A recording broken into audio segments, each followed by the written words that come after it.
I couldn't forgive him or like him, but I saw that what he had done to him was completely justified. It was all very careless and confused. They were careless people, Tom and Daisy. They smashed up things and creatures and then retreated back into their money or their vast carelessness or whatever it was that kept them together and let other people clean up the mess they had made. We shook hands and I started away. Just before I reached the hedge, I remembered something and turned around. "They're a rotten crowd," I shouted across the lawn. "You're worth the whole damn bunch put together." I've always been glad I said that. It was the only compliment I ever gave him, because I disapproved of him from beginning to end.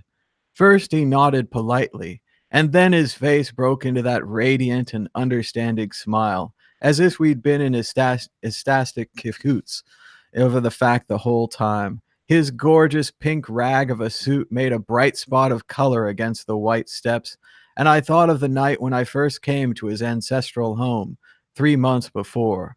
The lawn and the drive had been crowded with the faces of those who guessed at his corruption, and he had stood on those steps, concealing his incorruptible dream as he waved them goodbye. I thanked him for his hospitality. We were always thanking him for that, I and the others. "Goodbye," I called. "I enjoyed breakfast, Gatsby." Oh, hello there. I didn't see you guys come in.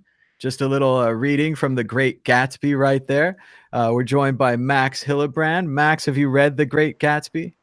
Oh, absolutely. It is both a great book, but also a fantastic movie. So I do like both of them. I think the movie is one of the best adaptations to a book. It's not a complete copy, but it adapts and it improves the story. So that is something that I really like, and I think that is really well done. Yeah, I'm not so sure about that movie version. I'm a big fan of Baz Luhrmann, but I saw the musical version, and it seemed like Daisy and Gatsby were in love and all this stuff. And I really don't get that reading the book. That's not the reading that I get. So, but let's go ahead and get started today on Bitcoin Talk Show. Today is Friday, August 17th, 2018. My name is Thomas Hunt, and here's what's happening today in Bitcoin. Long, dramatic pause. The price of Bitcoin is up 2.78% in the last 24 hours, with a last of 6,493, a high of 6,549, and a low of 6,242. That's $1 for 15,400 Satoshis. Let's take a look at the top 10 altcoins sorted by volume. Ethereum up 3.75%, Bitcoin Cash up 6%, EOS up 9%, Bitcoin Diamond, a new one in the volume rankings, up 9%, Ethereum Classic down 1.25%, Ripple up 9%, Litecoin up 6%, Qtum up almost 10%, and Dash up 6%. It's all green except for Ethereum Classic, which was added to Coinbase. What the hell is up with this Bitcoin Diamond thing? Is that still around? Apparently, it's getting pumped. Remember, one of the most popular hobbies for a rich Bitcoiner who just doesn't care is pumping worthless altcoins. What happens Especially is you look right forks. now, you see the pump, you think, gosh, that's interesting. I'm going to buy in. Suddenly, you're the sucker, and it's time to dump. Remember, first comes the pump, then comes the dump. Well, could you show that in Bitcoin terms? Because who cares about the dollar? I want to see the Bitcoin terms. How much Bitcoin worth is one Bitcoin diamond now? Let's see. One Bitcoin is one Bitcoin. A Bitcoin diamond is 0001. Okay. So way Well, down. that's nothing. Okay, so I thought, well, maybe I'm gonna fork off that coin and actually sell it for some Bitcoin because I still haven't done that with that shit coin or shit fork. Um, but at that value, I might not do that. That would be around a dollar a coin. So for every Bitcoin that you have, you could get $1 worth of Bitcoin diamond. Oh yeah, right. They changed the supply, right? Those were those kind of idiots. I'm not sure. I think they quadrupled it. Oh, that's that. Guys, the quantity of those coins does not matter whatsoever. It does not matter how much or little of a digital coin you have. The quantity of a money is completely irrelevant. As long as it is divisible and you can easily trade small denominations, nobody cares about the money. And especially with cryptocurrencies, where the amount, either if you send 1 million Bitcoin or 1 Satoshi, the transaction is exactly the same. So the denomination, or the amount of coins in circulation does not matter whatsoever. So if the only attribute of your fork coin is that it changed the supply of Bitcoin, that is insane that this thing has any value whatsoever. But cool, I love it. You know that Litecoin has 4 times the supply of Bitcoin, making it Bitcoin's quarter. No one says that anymore. Everyone forgot that Litecoin has 4 times the supply of Bitcoin. They think it's silver to Bitcoin's gold because that makes a lot of sense. Moving on to the distributed applications. There's only one distributed application that had more than 1,000 users yesterday. It's IDEX. CryptoKitties still in the top 5, followed by Bancor rounding out the top 5. Something new called FCK, that looks like fuck, is a gambling website just on the edge of the top 5 distributed applications. As usual, the distributed applications seem to have less than 5,000 users in total. Taking a look at the most active blockchains, it's likely still the same. EOS, Steam, and BitShares leading the top 3, followed by Ethereum, which is consistently at 100% capacity. Bitcoin capacity around 50% today. As always, you can support the World Crypto Network by donating Bitcoin or altcoins to the QR codes on your screen, or by subscribing at patreon.com/WCN or patreon.com/madbitcoins, where we just received our 81st patron, now supporting us with $492 a month. So close to that $500 barrier. Let's see. We'd also like to have Max's fundraiser on here. Oops. And we have a new feature here for Tallycoin.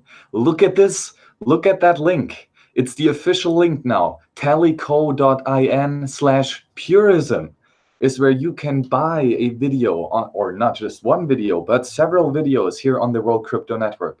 And those are going to be review videos of the amazing, amazing Purism Librem 15 laptop. It's a 100% open source laptop, not just the software, but also the hardware, with amazing privacy features, such as hardware kill switches for your camera, microphone, so nobody can listen to you and watch you, but also Wi-Fi and Bluetooth, so you know that when generating your private key for Bitcoin, you know that you're offline.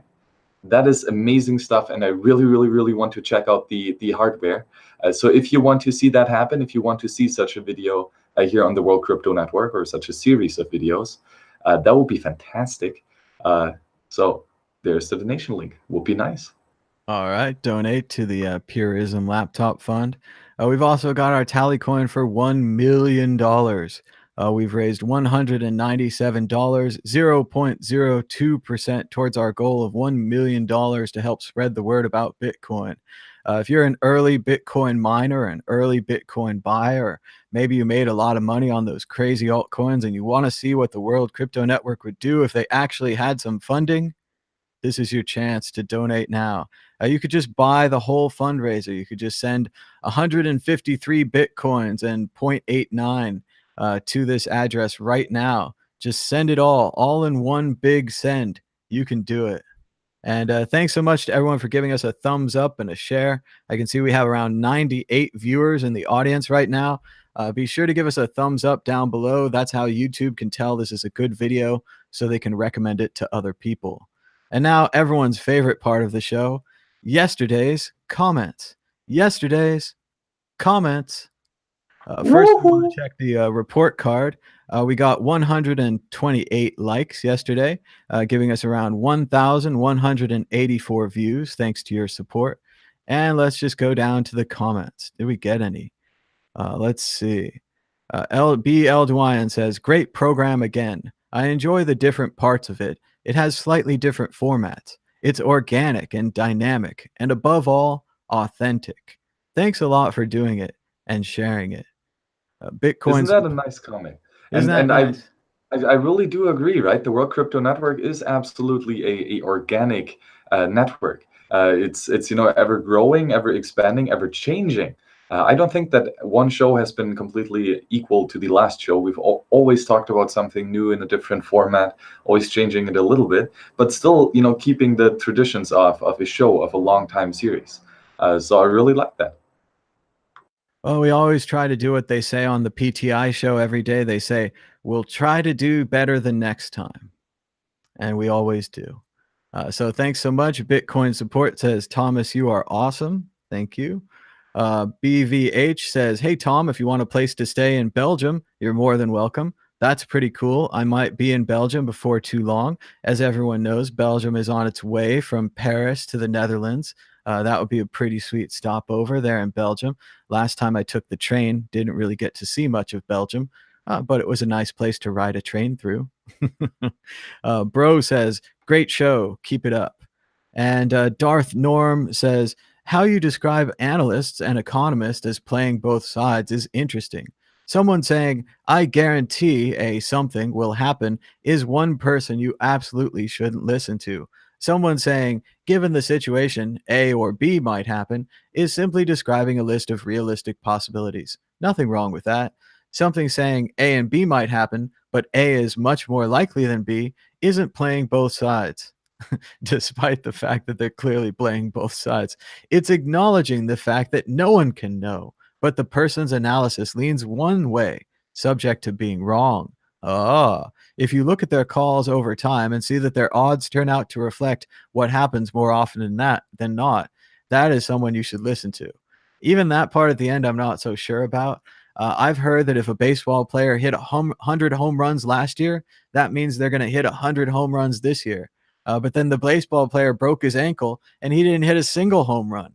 So the past doesn't predict future performance. It's certainly a great indicator and one of the best indicators we have. And I'm not slamming it.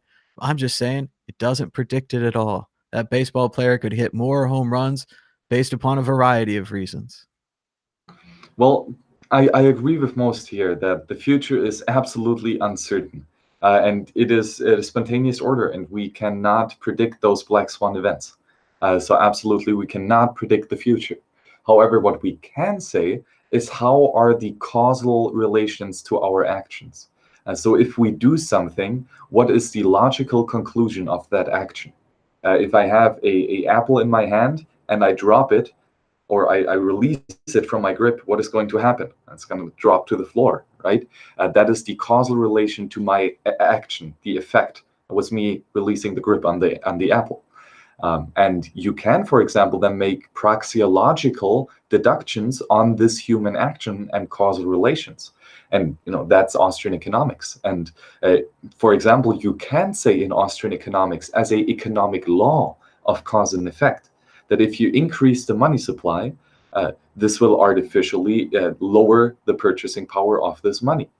This is something that will happen as a economic law, and you can not do anything against this. So yes, the future is uncertain, but there is a causal relation to what we are doing. All right, and let's move on to Twitter. BTCpay is celebrating their 1-year anniversary. BTCpay was born in the dark age of this abusive payment provider, given big opportunities for improvements not only to BTCpay, but to CoinGate, Globy, OpenNode, Strike, Blockonomics, Coin Payments, and Crypto Woo. The work just started. It's an exciting year. And for those of you who haven't heard, BTCpay at BTCpay server on Twitter is a way of basically using BitPay without having to use BitPay. BitPay is a great service for merchants. It allows them to accept Bitcoin. It even allows them to convert it to fiat in their account. But the BitPay company, for reasons we really can't understand, has not adopted the SegWit upgrade. That means if you want to send your Bitcoin from BitPay, you have to pay phenomenally expensive fees. BitPay even adding their own surcharge to the fee so that they could make even more money. That's right. The creators of BTCpay thought that was a bad idea, and they created an open source project to do what BitPay does. Presumably, this will be the end of BitPay, although they do have a marketing advantage right now. What do you think, Max? Well, that's the thing. Is BitPay a Bitcoin company? Well, what is Bitcoin? Bitcoin means your keys, your Bitcoin, not your keys, not your Bitcoin. Run your own full node. That is Bitcoin, right? Do you have full control over your keys at BitPay? No, you don't. It's a custodial service, as far as I know. And this means it's not really Bitcoin. Yes, you might send Bitcoin, but then you lose control over it, and it's being exchanged for fiat in many places. So, that's not really that useful because then you're using fiat and not Bitcoin.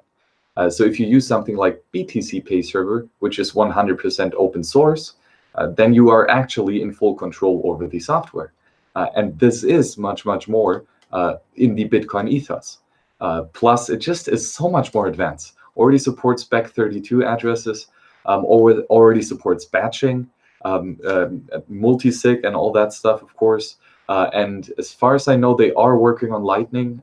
So BTCpay server with Lightning would be fantastic. I do think that you can already use it in the new SAP wallet that Jack Mallers is coding on. So that is just a fantastic collaboration of different open source projects.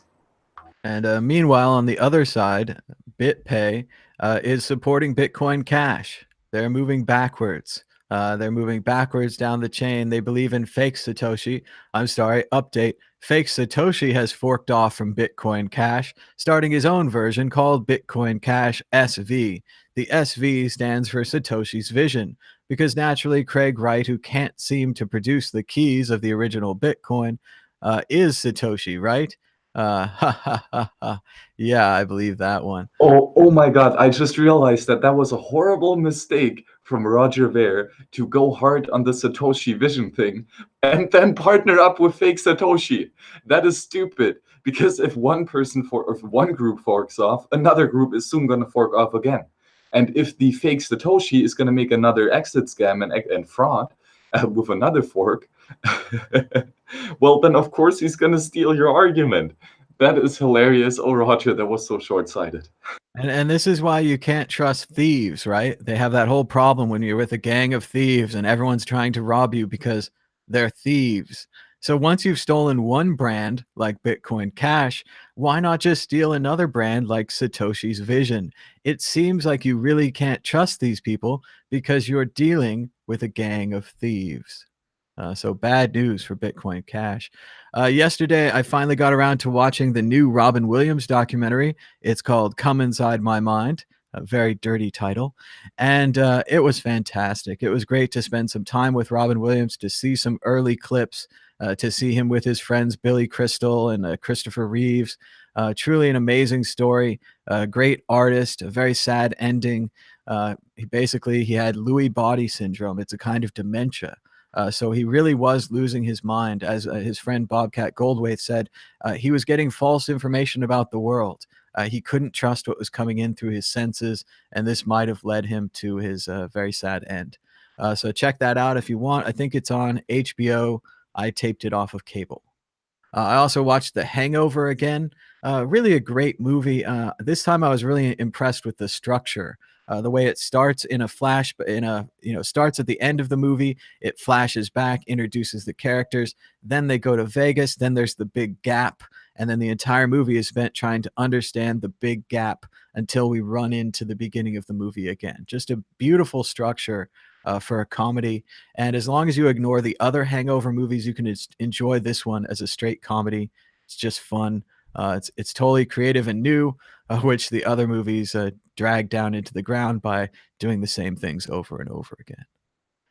We've got a cute little robot that might be the future of grocery delivery. Starting today, it's bringing goods to shoppers in Scottsdale, Arizona, who place their orders online. The robot can carry up to 12 bags of groceries and is same or next day delivery for $5.95. This is what the future looks like.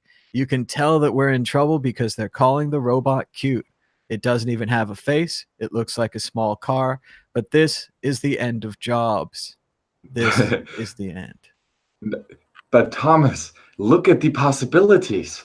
And that is something that, I work on several open source projects. One of them is NX Solar, this way to finance photovoltaic power plants, right?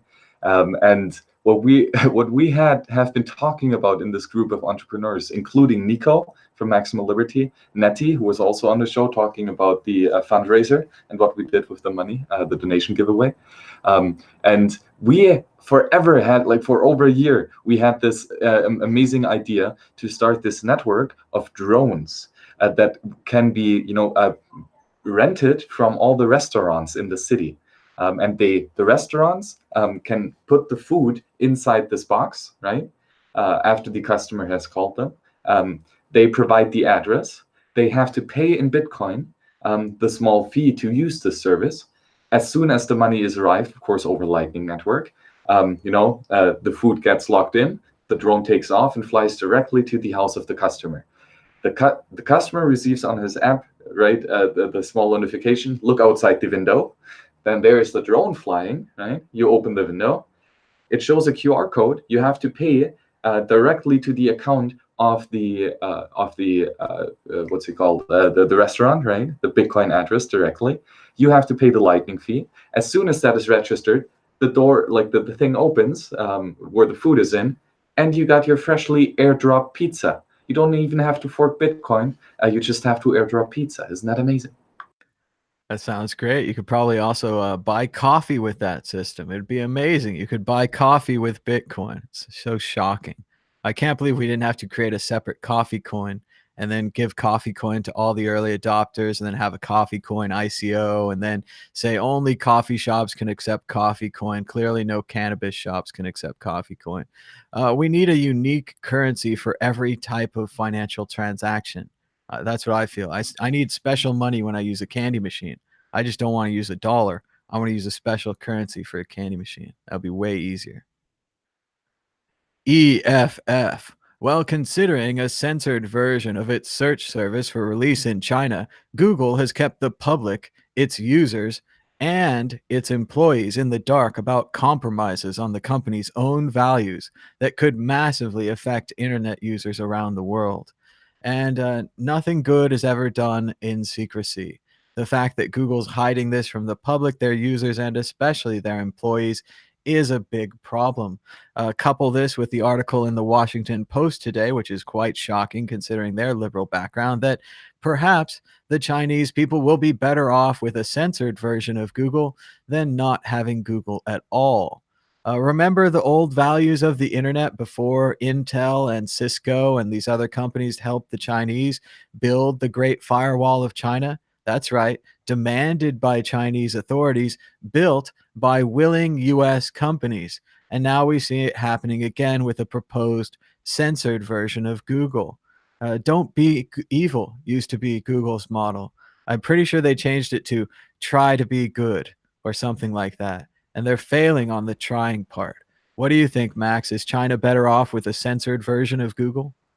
Well, they're better off with using DuckDuckGo, right? They're better off with using open source software in every aspect, and that includes in the search engine.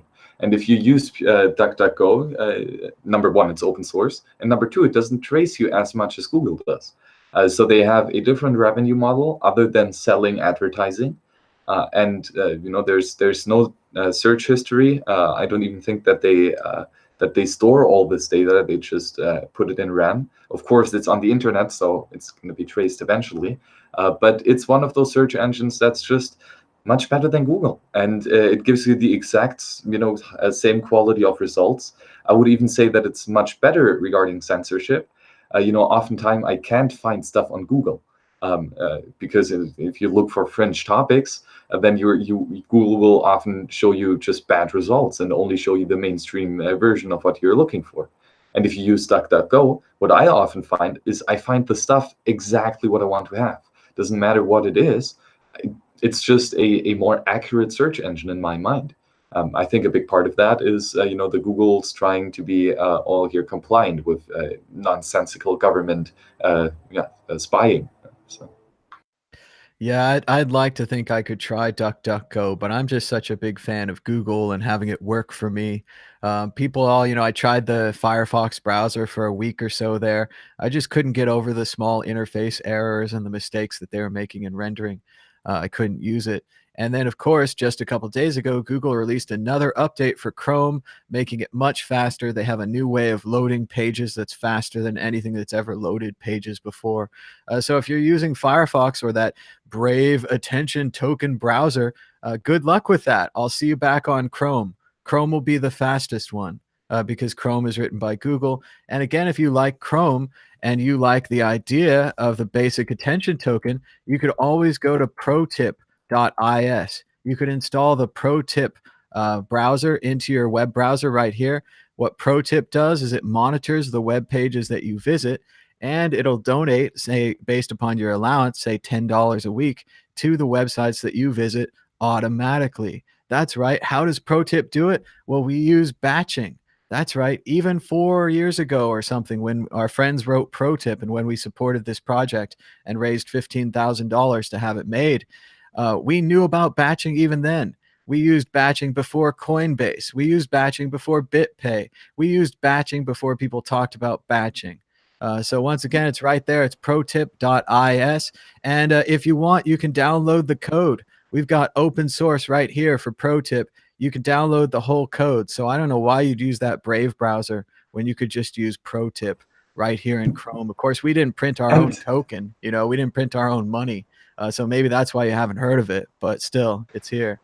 But that's the thing. All those ICOs are the same thing that we have on Bitcoin, with much more difficulties. Having a separate money, having a new money that you have to own just for this one thing, is so stupid. It's so stupid. It's like a store only accepting his own token, and not real money that everyone else is using. He's not going to make any business. So this is just so stupid. If you have an idea like this, do it like the good guys do on ProTip and use Bitcoin, right? And make it open source and make it trustless as much as possible, and give the user as much control as possible and be transparent with it. Also, that's all you have to do to be clear, in case anyone's looking for a timeline, ProTip was completely out and released before the Brave browser. ProTip was in full open source, ready to go, usable condition before Brave browser started raising money and printing their own token. Just in case you're wondering. Use Bitcoin, guys. Use Bitcoin. It's so good. You don't need to print your own money. No. All right, let's keep moving then. Well, tonight you can join us in Las Vegas. We're going to be spreading Bitcoin awareness, and you know what that means. Handing out flyers to robots, like I did right there. That robot is thinking about using Bitcoin. That could be like one of those historical things like Terminator 2. If only, thanks to Mad Bitcoins for giving that flyer to that robot, he saved thousands of humans in the future. So you can join up right here on the meetup page. We're meeting up tonight. We got 4 people going. So it'll probably be me and my brother. But we'll be handing out flyers and filming ourselves handing out flyers. Look at the lighting. Isn't that great? Can you believe it's nighttime there? That's great lighting for nighttime. We get a lot of great production value from this Las Vegas, I think. What do you think, Max? And just remember, if you're not in Las Vegas, that doesn't matter. You do the same thing on this weekend. Just go out and talk to the people, and show them how Bitcoin works. Right? Don't even have to send them Bitcoin. Just do a transaction, on your phone, and go through until you press send, and then you say, well, now I press send, and it's in your phone. That's how it would go. Or ask them to provide a service. To say, hey, I'm going to send you a few cents worth in Bitcoin, a few Satoshis. Can I get a coffee or something? And that's how they can have their first Bitcoin experience, and you actually get value out of that, plus a good conversation. People are still talking about ProTip in the chat. They've never heard of it before. Just another note, you can also subscribe to web pages or Bitcoin addresses that you like with ProTip. So you could donate like $1 a week to this QR code or this address just by using ProTip. It's a little browser. It's a wallet in your browser, in your Chrome browser. Certainly don't put your entire life savings in there. You can back up the key. You do own the private keys. Pro tip, doesn't own your money. We can't take a cut of your money. That's not even possible. So check it out, protip.is. Spreading the word about Bitcoin. Bitcoin Cash's new token machine gun inside Wormhole's quest to dethrone ERC20. And let's see. It sounds like Wait. Please read that headline again. That that might be the most buzzwordy headline that you can put in 3 lines. Wow.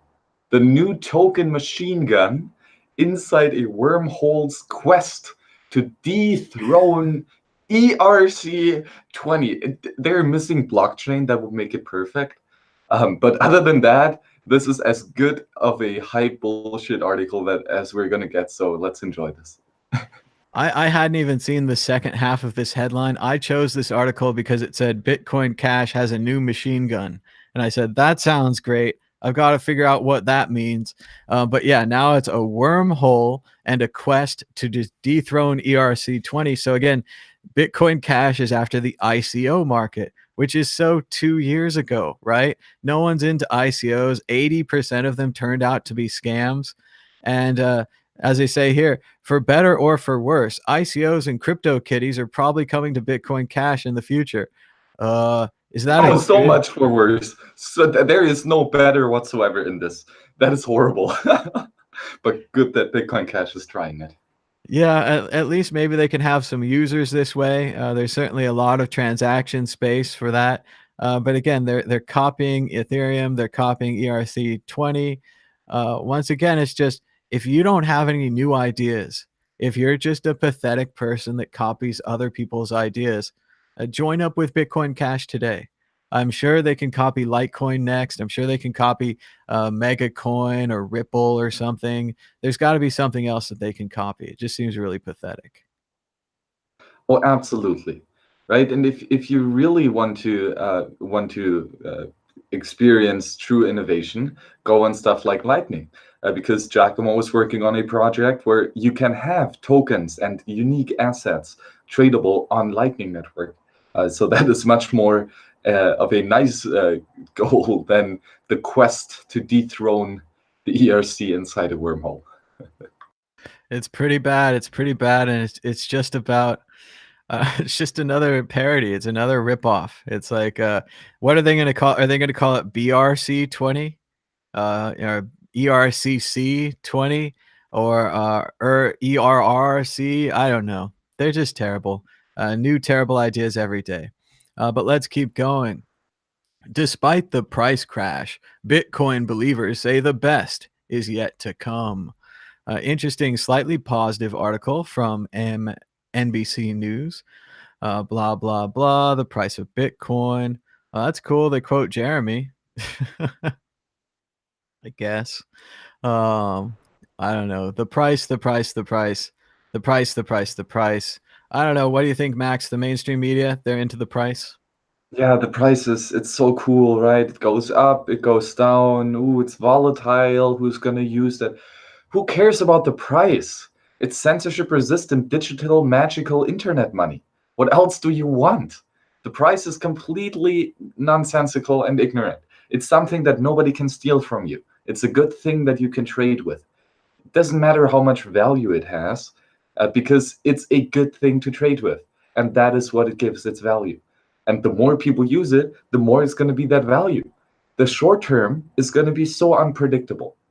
But the long term, the cause and effect relation, that is something that we might actually predict. And if we see that Bitcoin is this incredible amount of store of value, a unhackable, a unconfiscatable, a uninflatable money, that is going to make it an immense store of value. And with future technologies such as Lightning and what might come in the more distant future, don't even want to think about that already. That is going to blow my mind too hard. It's going to be such an efficient internet money and medium of exchange. It already is today. It's going to be much, much, much better in the future. So it's, the price short term, yeah, it goes up and down. So what? Also got a shout out to WY in the chat. He says Bitcoin Cash is the original ERC token. Very good. Very good. It's obviously Vitalik's original vision. I could see that for sure. Bitcoin mining farm in Norway receives bomb threat as noise complaints mount. And people are not happy with cryptocurrency mining in Norway. People are tired of the noise. Let's see. Police had been informed. Can they describe the noise? Let's see. Sabotage. Blah, blah, blah. There are about 10 employees at the Crypto Vault facility at Fallum. Crypto Vault is a so-called cloud mining company. Oh, that's a good idea. Uh, but yeah, it doesn't. It says, okay, the facility is in a fenced area, so it would be difficult for the intruder. It doesn't really explain. I'm curious to see if it's in a residential neighborhood or if it's a warehouse, something like this. But it is pretty interesting that a Bitcoin mining farm received a bomb threat because of the noise. I know when I had Bitcoin miners in my house, it was terrible. They just made tons and tons of noise during all my favorite movies and TV shows. They never stopped. It was like, ha, and your ears kind of get used to it, and you kind of get used to it, and then they don't really make any money. So what do you think, Max? Bomb threat? The people in Norway? Well, in order to explore if this is a justified action or not, we have to check first if property rights were violated by the mining farm against the neighbors. So if yes, if they actually violated, so if the mining farm violated the property of the neighbors, then yes, they can defend themselves against them. That's their natural right. But was property rights really violated? Well, I mean, there's certainly no physical harm of this, right? There is not really environmental harm to this. Yes, there are frequencies that are being generated, and those travel over your property, absolutely. But so do billions of others of frequencies. So this is really a very natural event. So, noise pollution is really something tricky. How I would solve this problem is that who was there first? If the neighbors were there first and living a peaceful life, and then all of a sudden this loud ass mining farm comes on, then the neighbors did not sign up for this. And this might be justified to say, okay, now this is not okay. This is not against the norm. Hey, mining farm, go a bit further before you buy the property, right? But on the other hand, if there's a mining farm already established, and then directly next to it on the next lot of property, the family comes in and moves with like small children and everything, and then they complain about the noise. Well, they knew that before they bought the property. So they were buying the property as is with the mining farm already next to it and with the noise pollution next to it. But I don't think that blowing up the mining farm is a valid solution. The big question for me is this a warehouse in a warehouse district, or is this an apartment or a house in a residential district? I certainly don't support the bomb threat. That's not the way to go. It's not cool to blow people up either. So both those are wrong. But the neighbors do have a partial complaint if it is a residential house or an apartment or a floor of the apartment or a residential retail space downstairs, that kind of thing. But I want to turn this around and I want to go back to the past. Let's say that I had an apartment in an apartment building with other people and I was mining Bitcoin in my apartment. So I'm making lots of noise. There's a potential fire threat. It does kind of affect the other people in the apartment complex. Is that okay? And then, of course, secondary question, you all know where I'm going with this. What if I was to store a whole bunch of fireworks in my apartment? Well, it's my business to buy and sell fireworks, so that improves my business. But now I'm literally storing explosives in my apartment, which threatens the other apartments. So, Max, tell me on a libertarian scale, fireworks, Bitcoin miners in my apartment. Go. Okay, first of all, if it would be your own house where nobody else is living, do whatever you want. Store nuclear weapons if you want. Because if it burns down, it's only me, my people, my family, my stuff. Cool. I'm good with that. Exactly. Okay. And then let's say if you are the owner of this entire apartment house and you own this house, right? And you store the fireworks in there on the first day, And then the movers, then appliers come in and ask, hey, can I live in this house? And you're upfront with them. There is fireworks. There are miners in this house.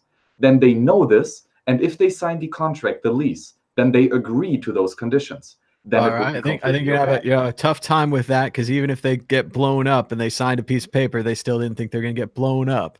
But it is better. And then on the final one, what if I just rent the apartment and I move in with a bunch of fireworks or miners or something? Well, then you are not the owner of this property. You are living in the house of someone else. And then he will make the rules. If your property landlord is saying, yeah, okay, do it, all good, then it's his property. He can do whatever he wants. You might have to argue that he is changing the conditions on all the other tenants. So that is a different argument.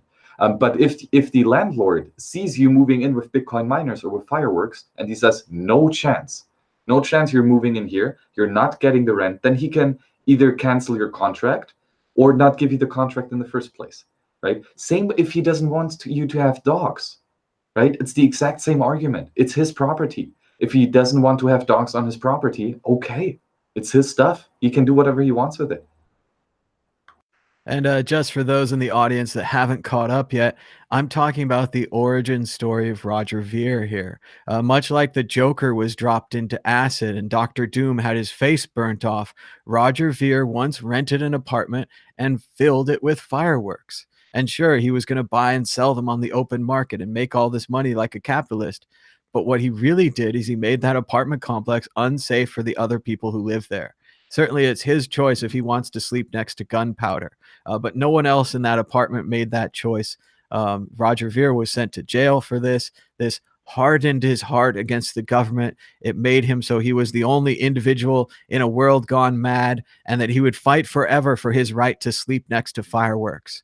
And just like the Joker, like this is where it all goes back to.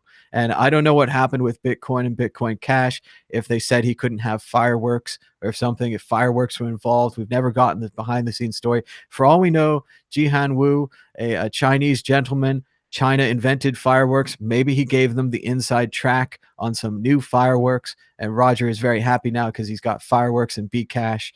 I don't know. But it's always good to discuss these things, and it's fun to go back over the libertarian values that created some of the great heroes, and then heroes that became villains in this space. So. Oh yeah, and it's so important to get down to the details, right? Because in his instance, he rented the apartment and then stored like fire powder after or while already other people were living there, and that is not good. He's breaking their property rights here. Okay, right? He's putting their property rights under immense harm. Because nothing happened, I don't think that the government has the right to put him in jail, right? They might have to say you have to move out. You have to have some kind of a deterrent, right? I mean, how long did he make them unsafe? How many days could he have blown them up? Versus like, how are you going to stop people from doing this in the future? If it's just a fine, here's your $100. I don't care. I'm selling fireworks. I'm rolling it. Right? And I agree, but I justify a wrongdoing only that when actually really something happened to your property. So only when it blows up, it's actually bad. Because otherwise you could go around and be like all the time, oh, I could have just hit you, so you have the right to sue me. But no, I first have to hit you, then you can sue me. Innocent until proven guilty, right? And that also means, of course, innocent until the harm is actually being done. And so, I get your points. But I would say is the property landlord, as soon as he sees Roger with those firearms, he can be like, oh, you are storing firearms in my house? No, you're not allowed to do this. You have 24 hours to leave my property, right? That is something that the landlord can do, no questions. And Roger can do nothing against that. Nothing. He has to go out because it's the landlord's property, right? But I don't think he can throw it in jail. Well, we'll agree to disagree on that. But let's get back to the news. Let's see. And also, yeah, they're saying in the chat, fireworks are different than firearms. But that gets way more complicated because there's an amendment on that. Of course, the amendment clearly says as part of a well-organized militia. So much for all that. Well, I got the pleasure to take part in a Judge Napolitano class on constitutional law. And the Second Amendment specifically is about private property. and not about anything about to do with guns. It really is that you cannot prevent anyone to peacefully own any property. As long as you are peaceful, anything is okay, and you can do with your property as you please. As long as you only have a gun hanging on your hip and you're not going to use it, or you are not using it, you are not doing anything harmful. You are being peaceful. And that's why you have a right to carry a gun.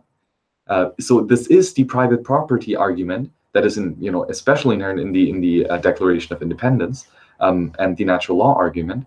But it is specifically expressed here to the right to carry guns, right?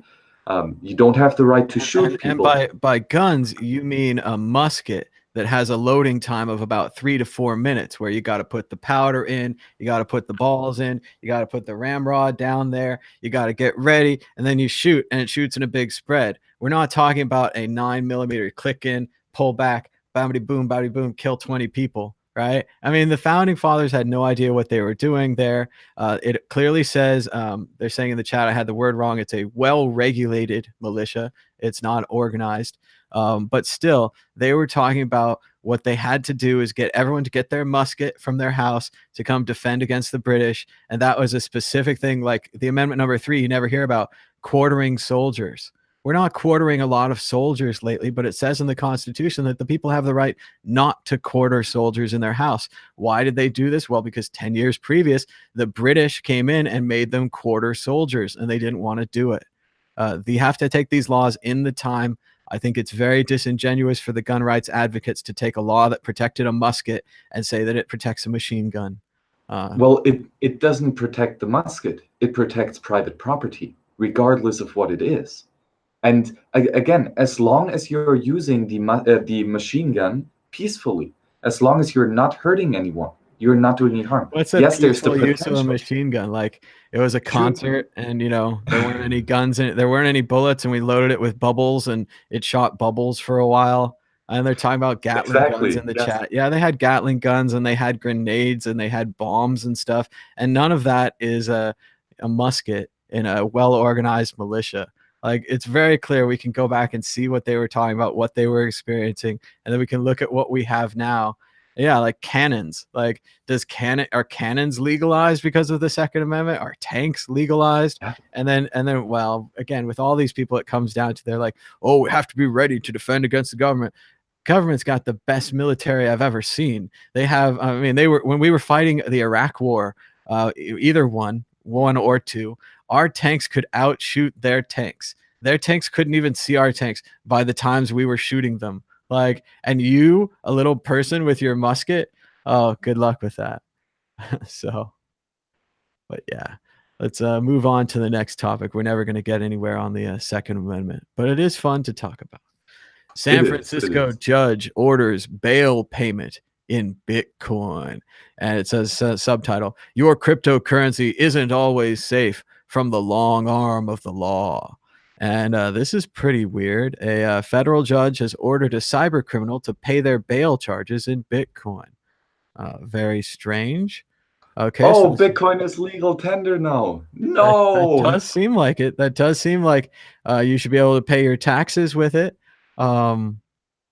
This is pretty, I don't understand why they're saying pay the equivalent or in Bitcoin or other cryptocurrencies. Judge has a wide spectrum.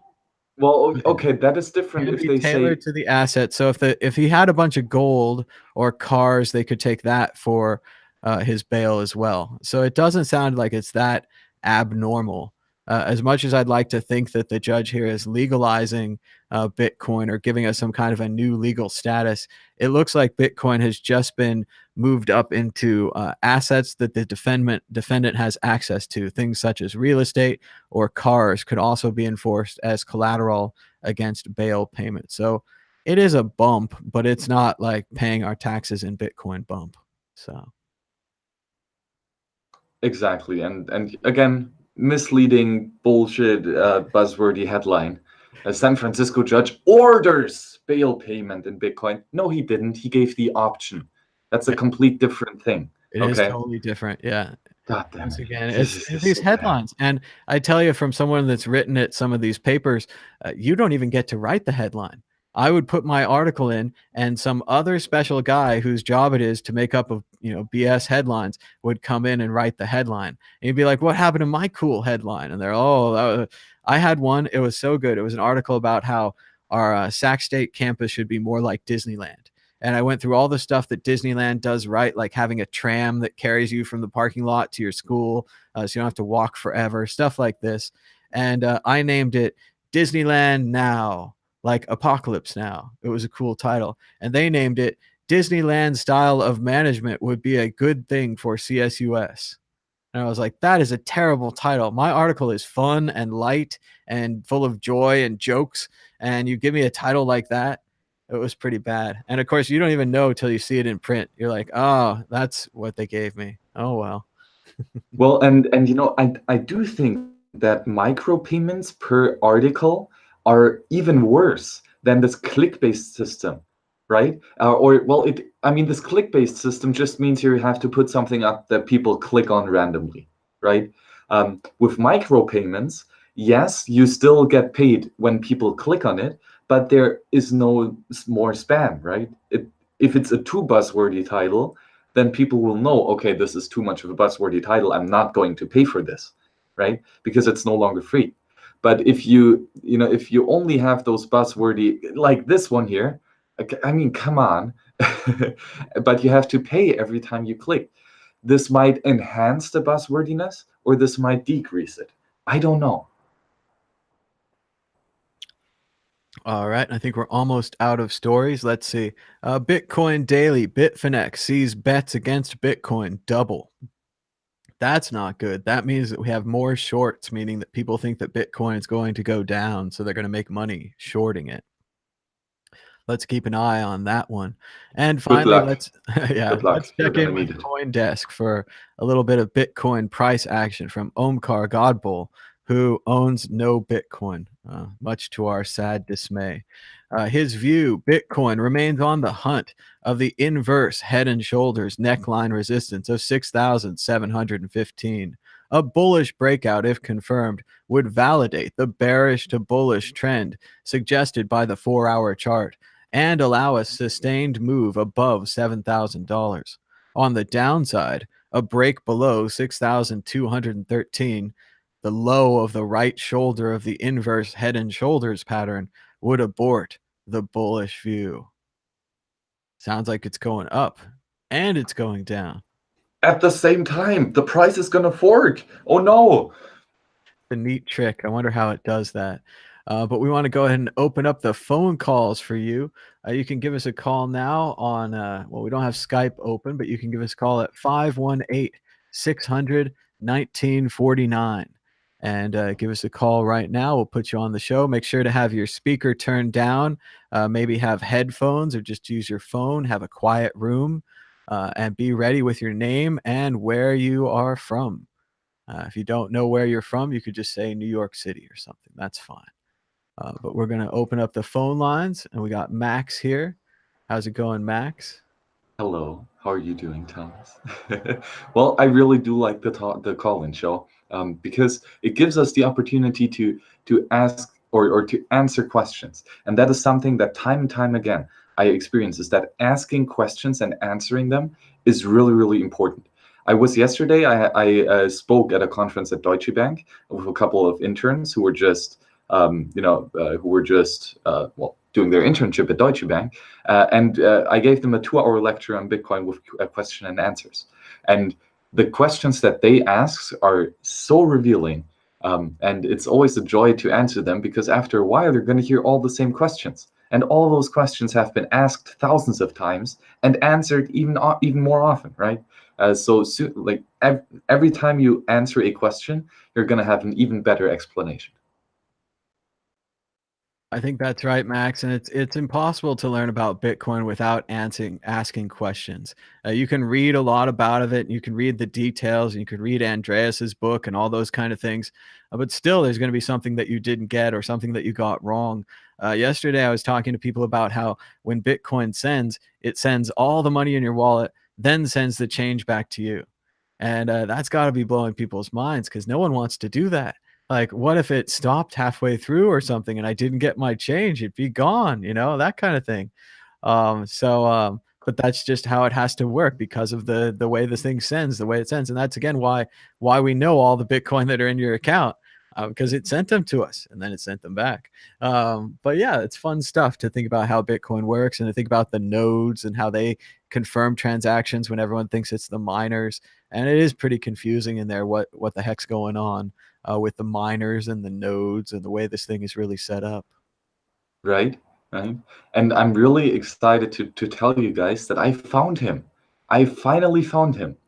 Another Bitcoin maximalist working at Deutsche Bank. So we are two now. So fighting strong, fighting the good fight.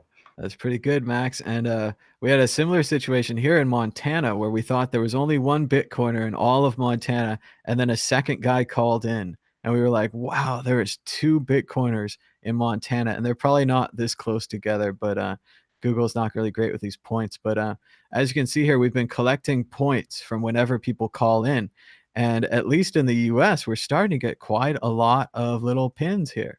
You can see a lot of Bitcoin action in the Great Lakes area, a lot of Bitcoin action down here in Florida, a little bit in the New Jersey, New York area, some Canada here, and a lot in California down here, a little bit in Oregon, Washington. At one point, well, we've got a shot at all the 50 states, I'd say, except for this Bible Belt's going to be tough. That's a big red nothing for us right now. The South also looking kind of tough so far. Florida coming in, though. But it's going pretty good here. And if you'd like, you could call us now at 518-600-1949. Maybe we'll even open up the Skype calls if no one's here. So we're going to open up Skype on World Crypto Network, all one word. It's loading right now. There it is. I could get a poem ready if there's no one to call. Max, do you have a favorite poet or someone that we should read? I'm sure you could read them some Rothbard or something. They might like that. I don't know. But we do have people on the Skype. They tried to reach me yesterday while Skype was turned off. But we'll see if they call right now. So let's see. Oh, okay. So what I really do want to actually should get out the link here first, because the one and only Saifedean Ammous, the author of the Bitcoin Standard, has just had an appearance yesterday on Mises.org, and specifically, so Mises.org, of course, the amazing resource for everything Austrian economics, right? And he has just made an interview with Jeff Deist about his amazing book, The Bitcoin Standard. 45 minutes, really, really good. It's Saifedean, so he's going to talk really good about the economics, and they go into the aspects of Bitcoin and why it's such a cool thing. So I really like how Saifedean can explain Bitcoin, and he does a phenomenal job of that. And Jeff Deist really asks some poignant questions, of course, from the view of an Austrian, but I really, really like that. It's a fantastic interview. Absolutely worth the listen. So do you think the Mises people are going to come around and get into Bitcoin? Let's see. Here we go. We got a caller. Hello, caller. You're live on the World Crypto Network. What's your name and where are you calling from? I'm Caesar from New Jersey. How's it going, Caesar? What's on your mind about Bitcoin today? I've been listening to your show for a couple months now. I was just interested in knowing, like maybe through your the comments and everything, how to get a Bitcoin wallet so I can kind of transfer stuff towards family members and just to get them, you know, a little bit of Bitcoin and maybe get them going early. Sure. There's a couple of ways to get a Bitcoin wallet. You could get a Bitcoin wallet on your phone. That would be kind of like a light wallet. It would be good for holding maybe like less than $100, something that isn't that much money.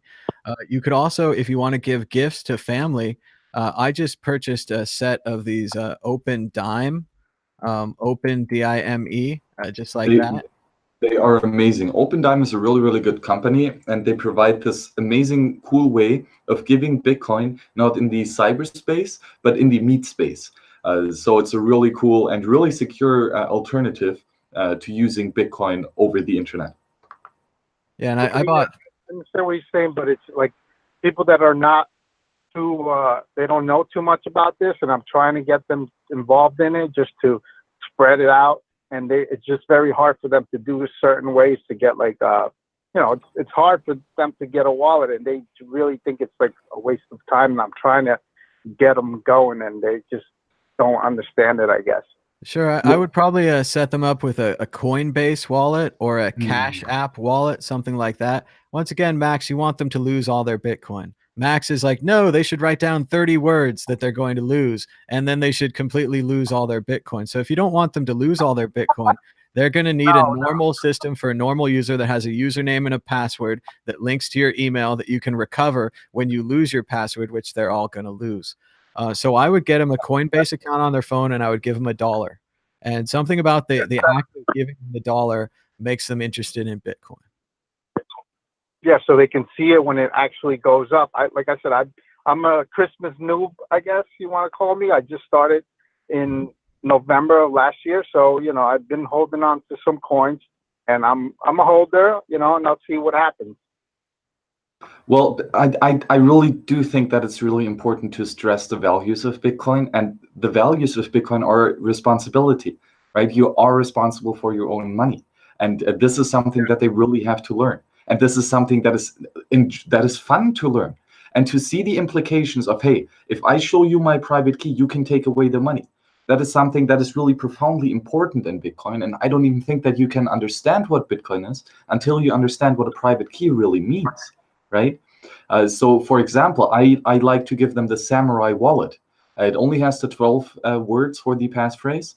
It's super easy. But it's super secure, it's super private, and it's one of the best wallets that we have out there. Plus, it's got super usable and easy to use user interface. So this is one of the wallets that I really like, and try to give them the first Bitcoin within 5 to 10 minutes. Really pitch or prepare a pitch. I might do a video on this, on how to tell a person in 15 minutes about Bitcoin, or 10 minutes, and send them their first Bitcoin on their own private keys. That's how they're going to experience it, and that's when they can understand. Thank you, man. I appreciate your help, guys. And I'm just looking right now, Max. It doesn't seem like the Samurai wallet's available for iOS. In the next update, they're working on this. They are currently only on Android, but the wallet on Android is amazing. If you are on iOS, I would suggest the green address wallet next. This one, it has a different user interface. It might be a bit more complex, still completely doable. But the Samurai is really one of the most slickest user interfaces. And you can do stuff like multi-sigs with the green address wallet, which you don't really need. Right? I'm sure the average user that has $1 is into multi-sigs. Come on, man.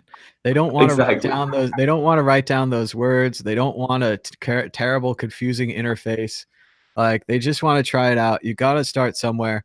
I worry that you're going to overload them with too much information. Everyone's like in the chat, they're like, they should get private keys, and they should have 2FA, and they should have a private wallet. And it's like, come on, guys, we're not going to be able to sell anybody. It's too heavy. Something lighter, something easy. So yeah, try Coinbase or Cash App. They can sign up with their email. So. But that's not Bitcoin. That's a bank. We don't want that. Like half steps are how you get there. Like a journey of 1,000,000 miles begins with one step.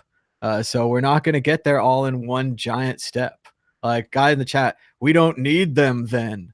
There it is. You've already given up. Now you're a true libertarian. Now you're out there with no representatives. There's 0 representatives. There are 0 libertarian governors. There are 0 libertarian politicians. So if you want there to be 0 Bitcoiners, good luck with that.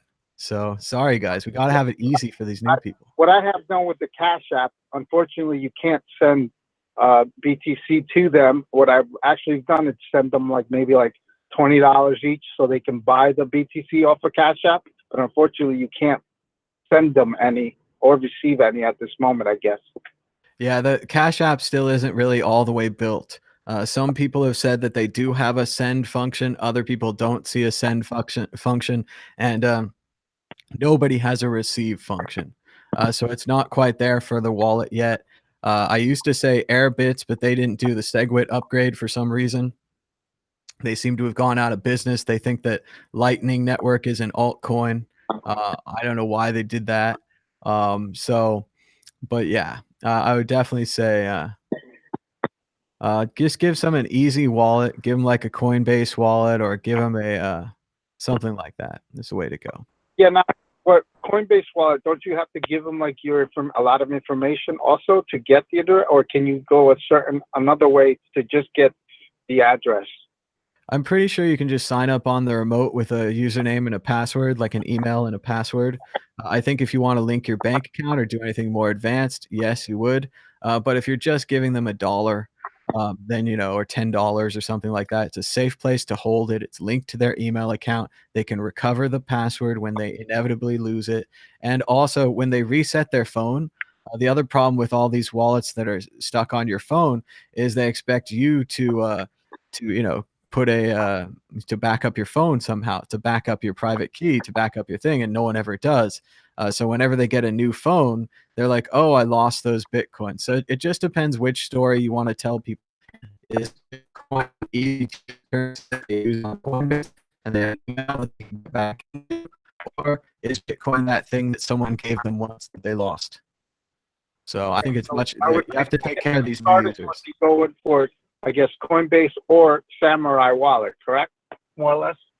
Samurai's okay, but they're going to have to learn how to back it up. They're going to have to learn all that stuff. They're going to have to write down their 12-word key. We don't really have a user-friendly, easy-to-use wallet. Even Airbits was incredibly difficult to use, requiring the users to have a very complicated password in order to get there, which no one has on the mobile. So. Well, but it's Bitcoin. That is what we want to teach them here. And the username and the password and the email recovery is not Bitcoin. It is something that might work with Bitcoin, but it is not Bitcoin. And if you say them, hey, I'm going to give you your first Bitcoin, and you have to say, well, here's your email, this is your username, this is your password. This has nothing to do with Bitcoin. This is some Coinbase stuff. It's not Bitcoin. If you tell them, I'm going to give you Bitcoin, this means you are going to own the private key, and I'm going to send the Bitcoin on that private key. Sure, yes, but there's also the idea of bootstrapping, and we don't have to do it all at once. Doing it all at once is a sure way to overload someone and send them away. So I disagree. Have to have an easy way to start. 5 minutes, and you can do it. You can explain this really easily. I'm not sure if you've been watching my videos, but I can't even get people to take a flyer on this. I can't even get them to look at a piece of paper. And I tell them things like, people quit their job. It went up 500 times. It's not, all this stuff. And they walk right by. So that's a flyer, man. I mean, and you've got friends still. If you've got friends, give them the easiest wallet. Give them the one they're most likely not to lose. Unless you want that story, they call you back in 5 years. Oh, how did I get that Bitcoin? I lost it. I got 3 new phones since then. Oh, do I still have my same email? Yeah, I still have my same email. Like, come on, man. We got to make this easier for the new users. It's your money. It's your responsibility. That's what I want, the easiest way just to get them started, and not get them scared. Oh, that's too much I got to do. I don't have time for that. I got a family. I got a job. I got this, So I'm trying to get them as the easiest way I can. And what I like about the Coinbase wallet is that if they get an account on Coinbase, they're only one step away from linking their bank account and actually buying Bitcoin. Then once they have more than $100 in Bitcoin, then you start telling them about the Trezor and the Ledger, and you start telling them about the private keys after they're already convinced. We can't convince them all at the same time. I don't know if you ever try to get someone to read a book or something, but they're not just going to read the book because you tell them. And it doesn't matter if you tell them a full summary and you read them the first page and the last page, and you read them 3 other books by the author and you show them a quote. You're just overloading them, right? I just want them to read the book. My first step would be, why don't you borrow this book from me? That's the first step. I could make them, read three reviews about the book, tell me 5 interesting facts about the author, and then I'll let you borrow the book. No one's going to want to borrow that book. If it's a good book, right, Bitcoin is a good book. It's my lunchtime, so I got to go back to work, and I will keep listening to your shows. Thank you very much for all the information you're giving us. Thanks so much for the call, Caesar. Give us a call anytime. Okay, Yeah, thank you very much, Caesar. And keep it up. Keep explaining Bitcoin, keep learning about Bitcoin, and keep talking about Bitcoin to those who are interested, because that's how you're going to learn. And even if we disagree here, Max, I think this is a very good call and a chance for other people to learn that there are different sides to this. And yes, I want to teach everyone to hold their private key. That's important to me. I've gone against centralized services in the past and, taken them down. And they're mad at me for that, right? They're like, that was our beautiful centralized service and you shit all over it. And I was like, yeah, it was centralized and it was dirty and it was ugly and it replicated the features of Bitcoin. And, I don't think giving them $1 in a Coinbase wallet is going to destroy the features of Bitcoin. I just think that we have to have a track for these newbies. And I wish there was a wallet where you could just buy $20 worth of Bitcoin. And that's it. It takes a picture of your credit card, scans it in, charges you 20 bucks, boom, you're done. And then it has instructions on how to withdraw it to a Trezor or a Ledger. But no one's written that app because there's no money in it. All the money seems to be in altcoins and fees. And so even the beautiful Coinbase website, which used to be a great place to send people for Bitcoin because it was only about Bitcoin, has become a complete mess of altcoins, right? People go there wanting to buy some Bitcoin. Then they think maybe I'll get some Bitcoin Cash. Then they think maybe I'll get some Ethereum Classic because it's the cheapest. And I got a bunch of units of Ethereum Classic where I would have gotten hardly any units of Bitcoin. And people are making that decision because Coinbase is allowing them to, because they want their money from trading fees. So And I agree with you that Coinbase used to be quite a useful app. I don't think it is any longer. Uh, of course, yes, it's custodial, but that's publicly known, hopefully, and that's a service, yes.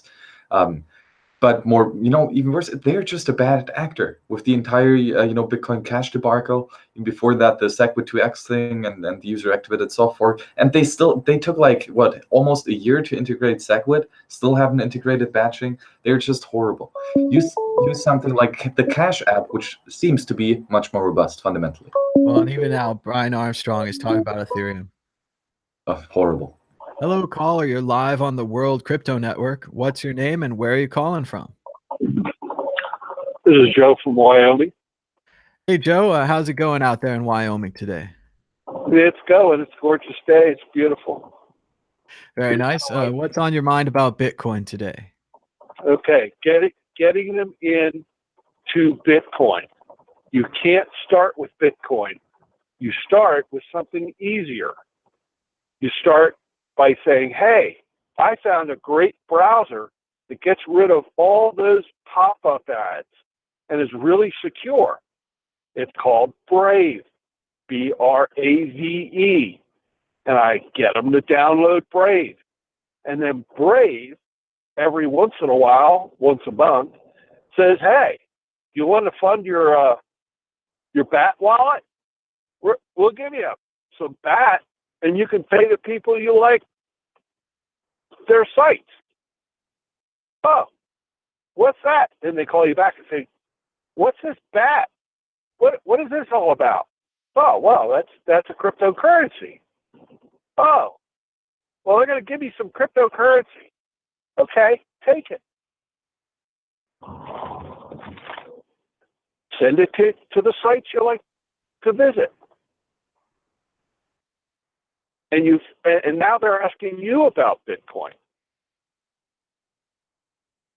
Well, there you go. That sounds like a pretty clever way to do it, kind of like a Trojan horse, get them to try out the browser first. But then what do they do? How do they get a Bitcoin wallet? Where do they go next? Well, then you start okay, this is how it works, and you feed it to them a little bit at a time. You send them to my Bitcoin wallet, or where they can watch the dollars going out of the currency into cryptocurrencies from all over the world. And then they can just, if you go down to the bottom of the screen, there's links where, people have Bitcoin that'll sell it to you for cash.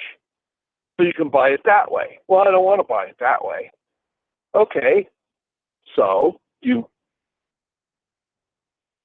hook yourself up, click the link, get a My Bitcoin wallet, and then you set them up with an exchange. And now they have a Bitcoin wallet that's pretty easy to use, doesn't cost much, and they've got a place to send their Bitcoin. It's like teaching a kid how to walk or how to ride a bike. It has to be done incrementally, and you can't let them fall off the bike too many times. That's why we have training wheels, because otherwise they'll never go near anything with wheels. So you put training wheels, you help them, you push them, you teach them how to pedal. It's an incremental thing. Well, you know, I agree with you on that point, that you have to show them what this thing can do, what this money can do, because it's amazing what this money can do. And having such a let's say, passive approach absolutely is valuable, because you realize, wow, I can do this now with my money. This is, you know, this is of course useful, right?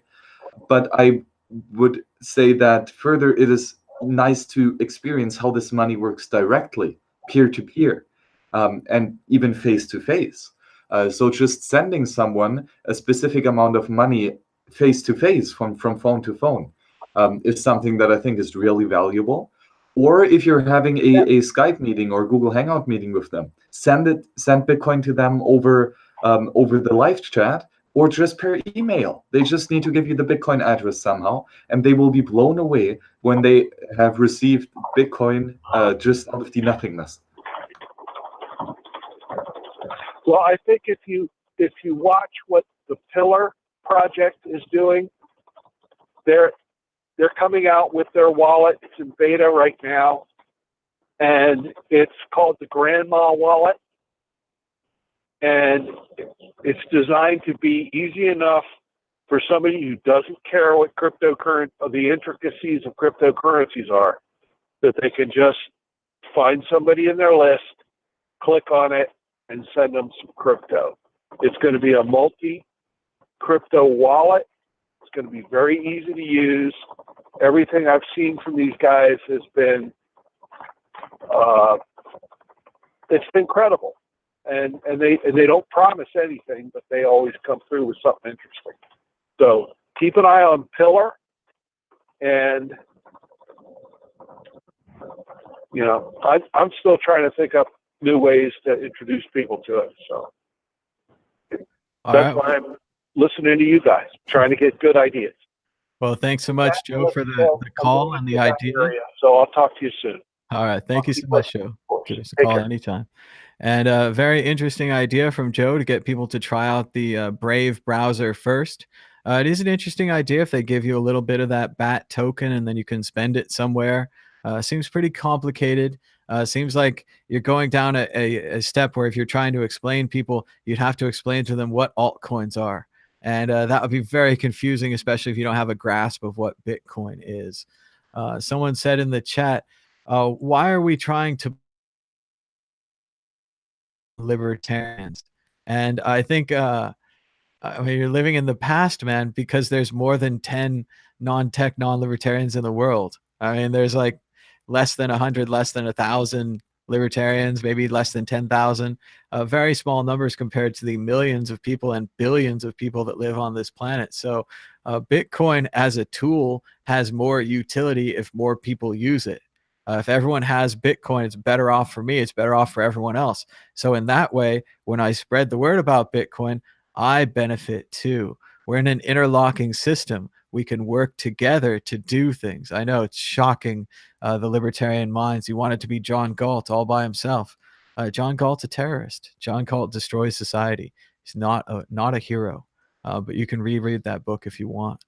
And you can go ahead and give us a call now at 518-600-1949 or call us on Skype at World Crypto Network, all one word.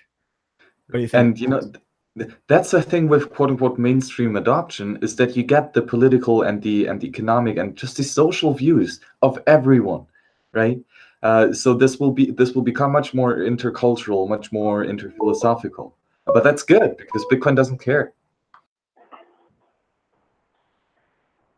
Hello, caller. You're live on the World Crypto Network. What's your name and where are you calling from? Hi, Thomas. This is Scott from California. Hey, Scott. How's it going today? I'm doing great. Thomas, how are you guys? How's Max? We're doing all right. He's over in Germany. Must be a lot of How are good you? chocolate there or something. I actually do have some really nice chocolate with me. Ah, Where is it? Oh, I can. Oh, there it is. Look at this. It's a white nougat crisp chocolate. the Germans and their chocolate. So what's on your mind about Bitcoin today, Scott? Hey, so I was listening to your previous caller calling about concerns about getting a wallet and giving it to people who don't really know about Bitcoin and crypto. So I'm completely blind, 100% blind, like Ray Charles. And my wife had to help me open up my wallet so I could get started in the Bitcoin space. But there's nobody that hates crypto more than my wife. So it was pretty difficult just to get her to help me. But I found a wallet called Abra, and that's the company from Bill Barheit. And I tried opening up Coinbase. I tried with Binance, and you have to prove that you're not a bot. And Coinbase is giving you all these questions, and I mean, it went on. And I finally came across Abra wallet. It's a remittance app, and it has 50 different fiat currencies and 25 different cryptos. And man, let me tell you, that app is really easy. So I finally got my wife to open up her Abra app, and I send her some Bitcoin through it. And man, that app is simple. You could buy, sell, trade, and basically just buy and hold like I have been. And for me being completely blind, that app is really easy. And another thing is that I believe what Max said earlier was true about it has to have some difficulty to it, because if they're not going to be responsible with their money, I don't think they deserve to be in the Bitcoin space, because you have to have a private key and some kind of responsibility, just because Bitcoin is very important and it could be worth a lot of money. So just to open it with your email and to be real simple, send someone $1, watch it go up and down. I don't think that's what it's really going to be about. I think what it really is about is like having someone for the first time going to a bank, opening up a checking account, depositing $100, and then learning how to write checks. I think it should be a little bit difficult, because there's a big responsibility behind it, and it's going to be the future. So just want to put that out there for the listeners, that Abra is a great app for buying, selling, and hanging on to your Bitcoin. It's an exchange and a wallet all in one. Well, okay, that is fantastic, and thank you for calling in. And of course, you, as a blind person, it's really interesting on how you can interact with the Bitcoin network. So, what problems or what challenges do you see in the user interface? From your point of view. Well, as far as Coinbase, it was just too many questions. It was taking too much time. I even sent them a picture of my ID and a picture of my ATM card. They still didn't accept. They didn't approve my application, so to speak. They didn't. I couldn't get into Coinbase, put it that way. Binance either. Even my wife was having trouble proving that she wasn't a bot. It was some kind of visual challenge that you had to move a piece of a puzzle into this other piece. And even my stepson, I think you have to do it 3 times in a row. My stepson almost got it, but my wife, she couldn't even do it. And she's pretty much a phone and a computer genius. And it was too hard. But as far as Abra, the format and the way the app is set up, it's super easy. I mean, it's just, I mastered that app, and I'm trading now, and I'm getting back and forth into sending money now. I have my mom open it, because she lives in San Felipe, Mexico, and she even opened up her Abra app, and I was going to send her money in Mexican peso, but I haven't yet. But that was mostly the challenge for me. And the Coinbase app gives you a lot of visual application use that says unlabeled, and I can't see what that unlabeled is. But for Abra, see, my phone talks to me. I have to have my phone do voiceover and speak to me. So with the Abra app, it tells me everything that's on the format, and it just visualizes everything for me, and super easy to use, real easy. Even the people at the Abra app on the online, like the support, and they were contacting me, letting me know what I was doing wrong and what I was doing right, and it was a godsend, a blessing. Well, that sounds great, and I'm also surprised, but not that surprised, to see such an obvious failing from Coinbase again. It sounds like they just need to label the buttons, and then your app would be able to read it out loud. It also sounds like they don't have a some kind of option to get by the captchas without the visual stuff, some kind of a non-visual captcha, like you're saying. That's just, again, shocking and surprising. Coinbase letting people down, letting down the blind. I know the other issue people have talked about is that what we kind of need is a wallet for people that can't read. A lot of the wallets are based upon the word send, the word receive, rather than having an icon that would make more sense. A paper airplane never made sense for me for send. It's always arrows for me. But I think this is a space of blockchain that not that many people have talked about apps for the blind, or apps for people that are illiterate. Yeah, I thank you for bringing this to our attention. I think it's something we need to talk about more. And the funny thing is, my blind friends are more interested in Bitcoin than my visual friends and my family. You know, I'll let them know about that I'm investing in Bitcoin, and they're just looking at me like, "Oh, that's crazy Scott again doing his thing," you know. But as far as my blind friends, they're very interested in it, except for one, my friend Pedro. He's real stubborn. He's my best friend. He doesn't want nothing to do with Bitcoin. So, but yeah, Well, so I just wanted to throw maybe that out for you guys and the listeners. And I appreciate your show, Thomas. And I just hope you guys just keep up the good work, man. #1 show for me. So. Oh, well, thank you so much, Scott, and thanks for your call. Maybe you can set a little Bitcoin aside on a paper wallet for Pedro.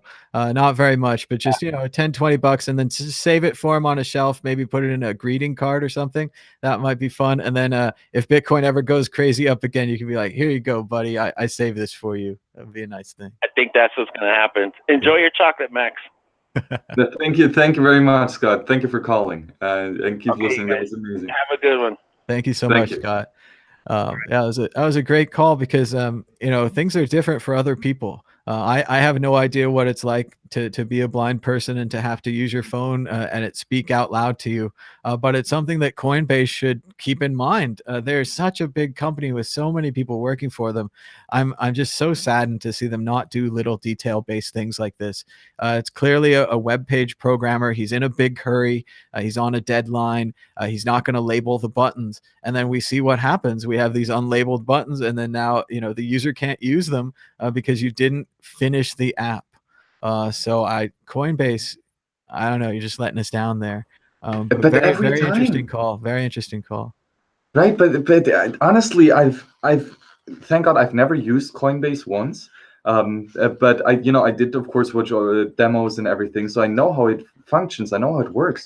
But it's just such a horrible design on every level. Really, everything in that app is confusing. And of course, all their stuff how they've been active in the community is really toxic, and not doing upgrades.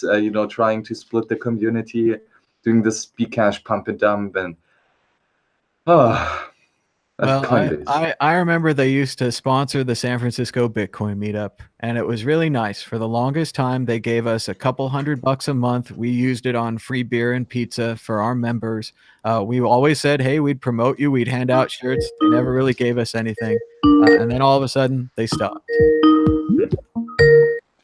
Hello, caller. You're live on the World Crypto Network. Oh, do we lose it? Oh, what's your name and where are you calling from?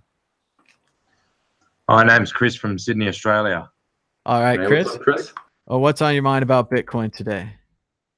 Oh, look, I'm just ringing it up in regards to the attitude towards some people when it comes to running a full node and holding private keys.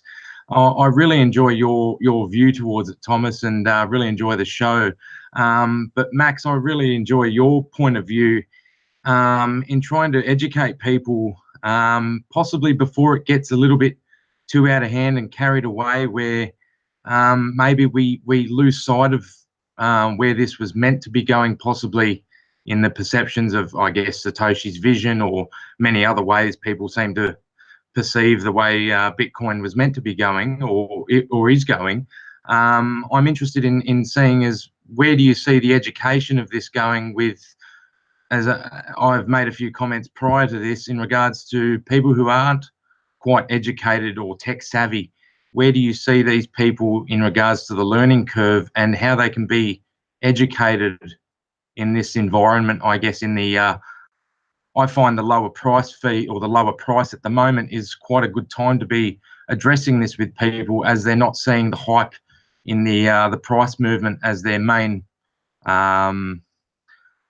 involvement in the scene itself. Well, I wanna jump on this before Max, but then I'm gonna let Max talk. But basically, for me, a lot of the new people, sadly, I want more from them. I think they're capable of more. I want to give them a chance. But really, they're here to get rich. They're here to find that pump and dump and to ride it to the top. And they don't know if it's Bitcoin or Ethereum or some random altcoin. But that's all they want to know is how do they ride the pump and dump. You tell them about sound money. You tell them about holding your own private keys, being your own bank. They're not that interested. What they want to hear is this line on this chart and this column and this thing, and it bounces off that and goes to the support there. And biggity boom, I'm a millionaire without doing any work.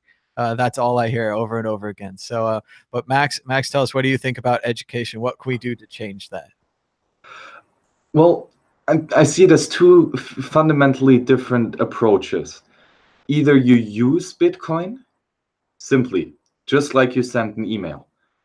You just put in the address, set the amount, set the fee, press send, done, nothing else. But that is completely different from knowing what you're doing. Because if you want to know what you're doing, if you want to understand what you're doing, which is, of course, number one, a lot of fun to get into, but it is really complex. So you actually have to do a lot of work until you get a grasp of what you are doing. You can do it blindly, not knowing anything or not knowing that much. But if you want to get interested, get interested. And so what I usually do, I set a record, or I set a record for myself to have a good fundamental explanation of Bitcoin in 5 minutes and be that far that I have not just explained it to them, but that I've set up the wallet and that I've sent them their first Bitcoin completely with their own private key. And in those 5 minutes, you can go over all the really important aspects, but more importantly, you show it to them how it works. And even if it's only for 0.00003 Bitcoin, only a couple cents, they can make 10, 20 transactions out of that. And if you tell them, hey, I just sent this to you in 5 minutes, send it to your friends the exact same way, right? This shows them how it works rather than explains it to them.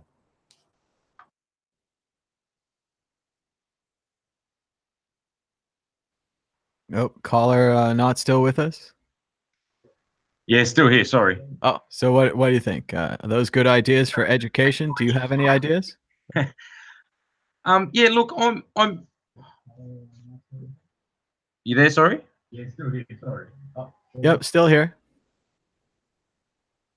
I think we might have a delay or something. Just go ahead.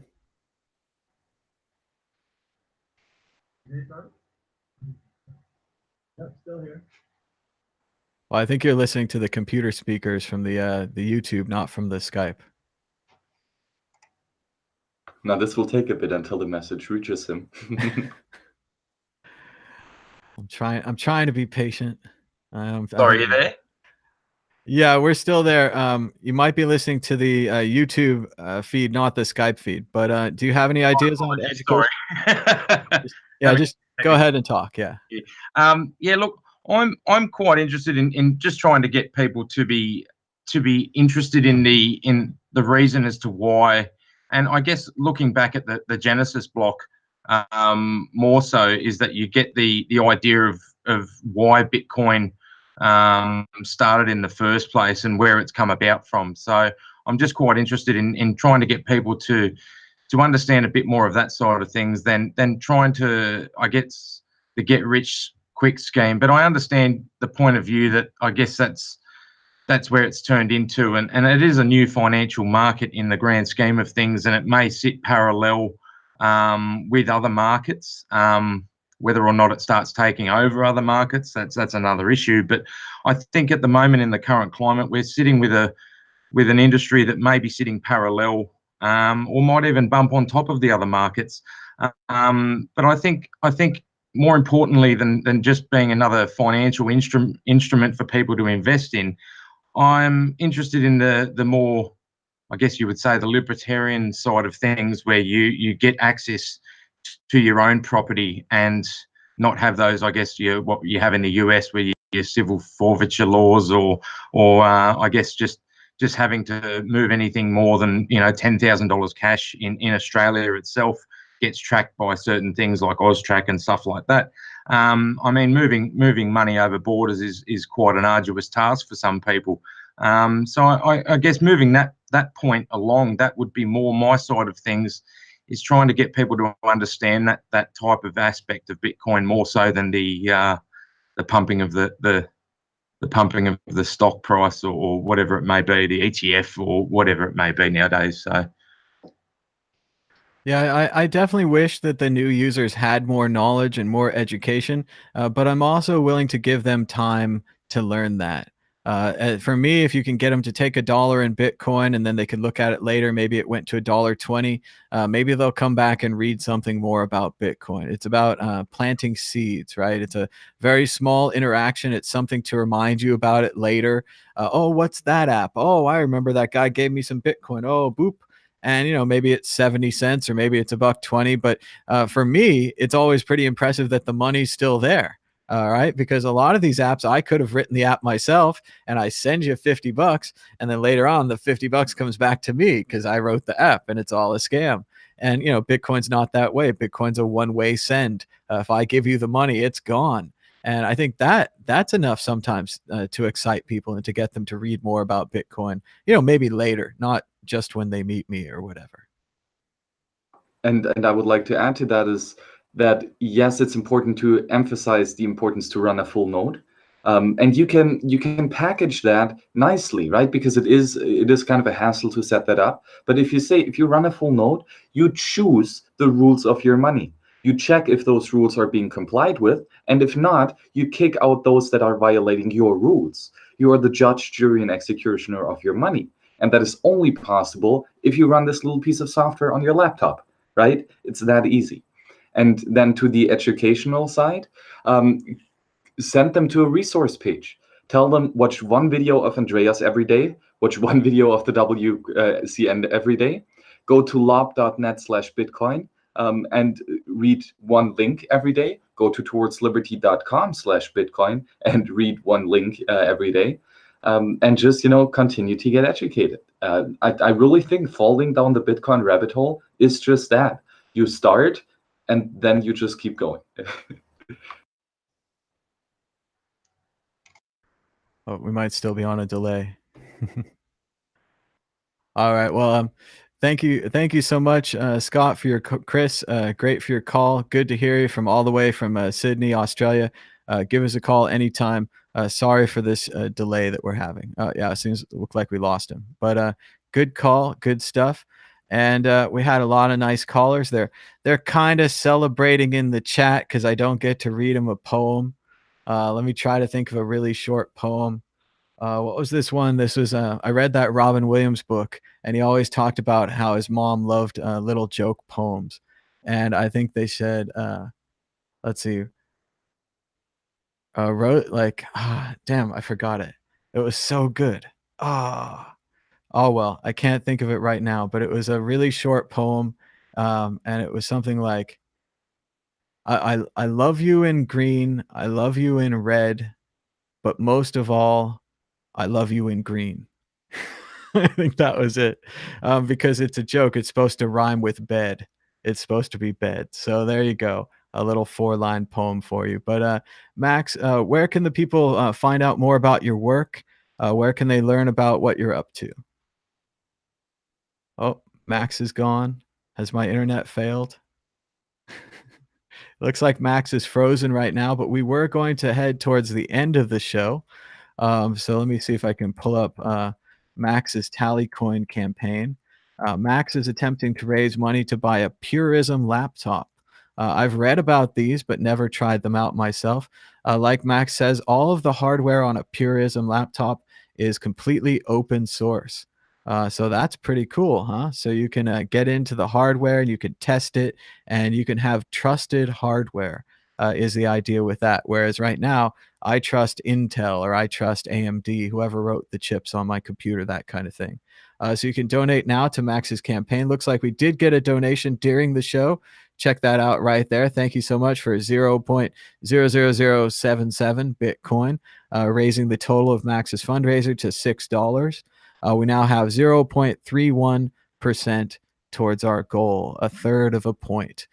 So yes, the Purism laptop is a little bit more expensive than a normal laptop because you're buying hardware that you can actually see into.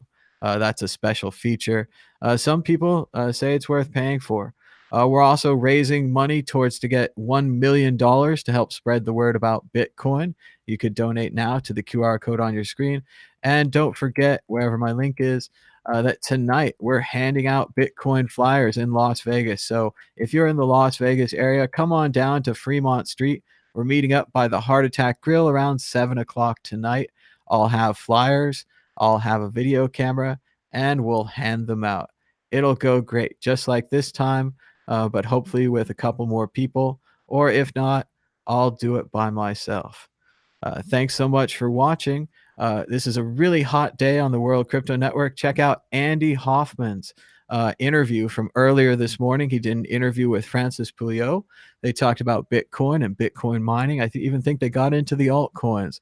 And starting in about an hour from London in the UK, we've got Shem Booth, Spain, and the Bitcoin, I think it's called 2048, something like that. It's a futuristic show with Shembu Spain and Angry Dentist.